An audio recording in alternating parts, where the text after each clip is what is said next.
এটা একটা ছোট্ট চিলেকোঠার বারান্দা। আর বলতে পারেন এটাই আমার ল্যাবরেটরি। মানে আমার কারখানা আর কি, গার্ডেনিংয়ের কারখানা। এখানে যে সব রকম সরঞ্জাম এইখানেই থাকে, ওষুধপত্র, খাবার দাবার সব কিছু। বাইরে করতে যাচ্ছি না কেন, বাইরে ভীষণ বিদ্যুৎ চমকাচ্ছে, মেঘ ডাকছে, মুখ কালো আকাশের, যাচ্ছে তাই ব্যাপার। তো আমি আমাকে একজন একটা প্রেজেন্ট করেছে, এটা সিঙ্গাপুরি কলার গাছ। হ্যাঁ, এটা বাচ্চা গাছ। আর এটাগুলো ডোয়ার্ফ ভ্যারাইটি, তোমার 6 মাসের মধ্যেই এতে ফল আসে। আর খুব ভালো কলার গাছ এটা।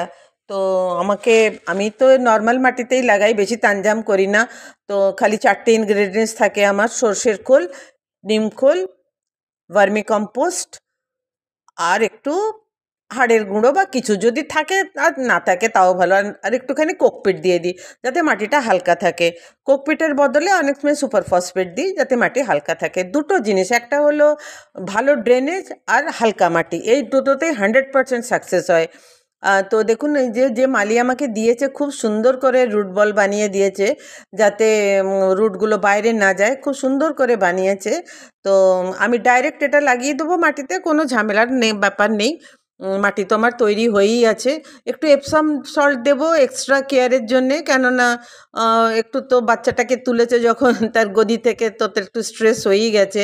আর তাছাড়া রুটিনও তো দরকার এই সময়, এ তো বাচ্চা না, গাছের মায়ের কাছ থেকে ছাড়িয়ে এনেছে।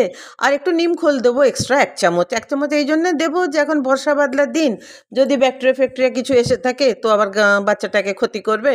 তো সেই জন্য একটুখানি দিয়ে দেবো নিম খোল, আর কিচ্ছু দেবো না এতে। ব্যাস, এতেই আমি গাছটা ডাইরেক্ট লাগিয়ে দেবো।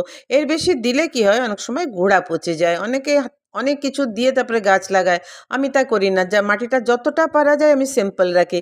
দেখুন, আমার চ্যানেল তো এমনিতে হিন্দিতে, কিন্তু আমি বাংলায় একটা গার্ডেনিংয়ের দিয়েছিলাম।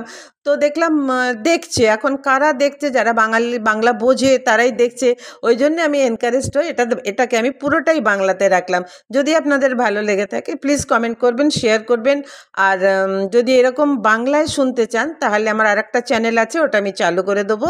ওটা আমি এখন ওতে কিছু দিই না, আমার ছোট চ্যানেল, একটাই পেরে উঠিনি, আবার আরেকটা আমার বয়স হয়েছে 68 রানিং, দুটো চ্যানেল চালানোর মতো আমার ক্ষমতা নেই।